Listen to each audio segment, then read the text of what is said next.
all know, maintaining a home costs a lot of moolah. So when you are making these investments in your home, there's a few things you want to pay close attention to. Hi, I'm Brindle with Remax, and today I'd like to share with you a few things to look out for when you're investing in home upkeep. So the first one, is it fashionable? Is it functional? We're talking about the paint that you choose on the exterior of your home, especially. This tip actually comes from my friend and mentor, Joanna Berkey-Bio, and it's really, really important, and I think that you'll see the value here.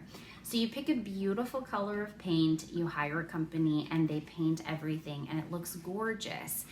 Be sure to look on the underside of your trim or siding to make sure that they actually painted and sealed the bottom part, especially if you have wood siding or something like that, because water is actually sucked up through wood. So actually having that level of paint, a lot of times it's easy for that to be missed altogether because you're not looking and the painters are just trying to get their job done, and it looks beautiful from the outside. But without that seal, you're at risk of water getting into the wood and eventually potentially causing damage like rot and even potentially mold. So be sure to double check the underside of your siding.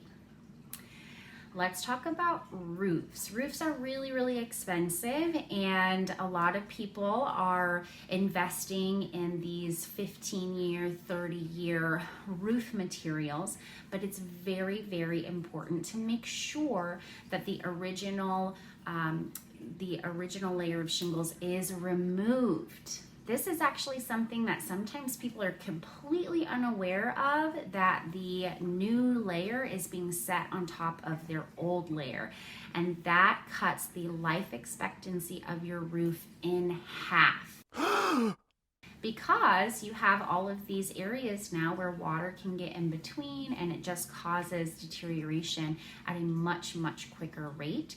So it would be keen of you to make sure that when that roof is being replaced, that you see with your eyes that the material of the old shingles are coming off. And lastly, but certainly not least, let's talk a little bit about trees. I love trees. I really, really do, especially the big, beautiful old trees. But be mindful when you're planting your trees of where they are, because if they're too close to your property, trees, roots, they are looking for water. And what's a huge trap for water? Well, it's your foundation. If you don't have good drainage. If you have an old enough house that you have clay pipes, then it can get through the porous, part of the pipes and seep into your lines. So you don't want to have a tree that is going to be super close to the home where the roots can get into the foundation. So these are some things that are, you're making these investments and you're thinking that it's going to help stretch out the longevity of your home, but really can be counterintuitive, or maybe you don't get the most bang for your buck if you don't look out for those few details. So hopefully you find that interesting. Hopefully it's a useful tip for you down the road. I would love to know what you're working on right now. It's fall. It's about time to be servicing your HVAC, making sure that is ready to go for winter.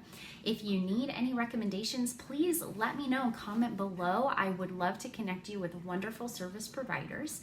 And as we're wrapping up the year, I have a little bit of space for a couple more buyers and a couple more sellers. So if you or someone that you care about is ready to take the plunge in real estate, I would be so grateful for the opportunity to connect with you.